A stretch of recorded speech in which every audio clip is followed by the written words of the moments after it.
Recentemente, uma aluna de uma universidade particular do estado sofreu assédio de um homem que também estudava na instituição. Esse não é o primeiro caso de assédio no ambiente acadêmico. A UFES não fica de fora do grupo de universidades em que alunas já sofreram algum tipo de intimidação, tanto por estudantes quanto por docentes ou por quem frequenta o ambiente universitário. Teve um dia que eu entrei na aula, eu acho que eu cheguei atrasada, não lembro, e aí ele parou de falar para poder me acompanhar da porta até eu sentar, assim. Então, aí eu senti diferente, porque ele tinha parado de falar, eu não entendi por quê. E aí eu sentei, a aula continuou. E aí depois minhas amigas falaram que ele ficou me olhando e que foi ridículo e nojento. Uma pesquisa realizada pelo Instituto Avon em 2015 aponta que 42% das mulheres já sentiram medo de sofrer algum tipo de violência no meio universitário. E 36% das mulheres já deixaram de fazer algum tipo de atividade pelo mesmo motivo. Na mesma pesquisa, homens também responderam ao questionário e muitos observaram que já cometeram algum desses tipos de violência. Porém, o número de admissão é inferior ao número de relatos feitos pelas mulheres. No início desse ano, havia 5 servidores da UFES denunciados por assédio sexual contra estudantes. Diante desse problema, as mulheres procuraram se unir para dar um basta na situação. O assunto já foi discutido até mesmo em uma assembleia organizada pelo Diretório de Mulheres do Diretório Central dos Estudantes, realizada no último mês. A professora Gabriela cita a cultura do assédio, que faz com que esses casos sejam tão naturalizados pelas pessoas no ambiente acadêmico. A cultura do assédio é essa cultura que percebe o corpo feminino como um corpo que pode ser violado, como um corpo que pode ser violentado, que histórica e culturalmente o corpo feminino era colocado nesse lugar. Pensando o patriarcado como um sistema cultural de práticas machistas, excludentes e violentas em relação à mulher, o assédio está nesse cenário. Então é um assédio quando a gente passa na rua, né, de falar algum xingamento para a gente, ou acharem que estão colocando um elogio, quando, por exemplo, chamam uma mulher de gostosa na rua, ou mesmo encostar, os assédios que acontecem dentro dos ônibus, dos transportes coletivos. E aqui na universidade também, esse assédio não deixa de acontecer.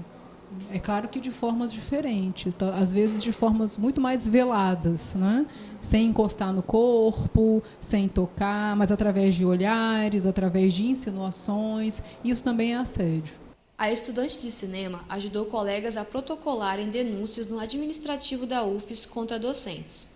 Ainda assim, ela percebe a dificuldade e o medo que essas universitárias têm ao denunciar. As meninas, elas têm muito medo de denunciar. Elas não gostam nem de passar um relato escrito sem o nome delas, entendeu? Por isso que a gente está pensando formas alternativas de fazer as pessoas denunciarem, sabe? Campanhas de denúncia, porque a gente sabe quem são os professores, os assediadores daqui da UFES. E eles precisam sair da UFES. O assédio sexual não é caracterizado apenas por toques, mas também por gestos e dizeres que causam constrangimento a quem sofre. Entre as sequelas psicológicas causadas às vítimas estão o sentimento de culpa, queda de autoestima, irritabilidade e ansiedade. Fabiana relata que, após ter sofrido assédio, a permanência nas aulas do professor universitário ficou mais difícil. Tenho vontade de ir na aula dele. É muito difícil ir. Eu fico um pouco enojada, às vezes, de estar lá. Para as vítimas, a falta de provas e a impunidade são fatores que as impedem de denunciar o assédio. E é muito burocrático, precisam de provas muito concretas, assim, para abrir um processo administrativo, para o professor ser afastado ou ser demitido, assim, tem que ocorrer uma coisa muito grave. E geralmente essas atitudes de assédio não tem provas concretas além do meu testemunho. Às vezes a gente fica com vergonha, acho que muitas meninas fazem por isso, com vergonha de denunciar e até com medo, porque como ele é uma pessoa de autoridade dentro da universidade, um professor, às vezes se eu denunciar eu posso ser prejudicado na matéria. A representante do Diretório Central de Estudantes da UFES ressalta que algumas medidas já vêm sendo tomadas para combater esse problema na universidade.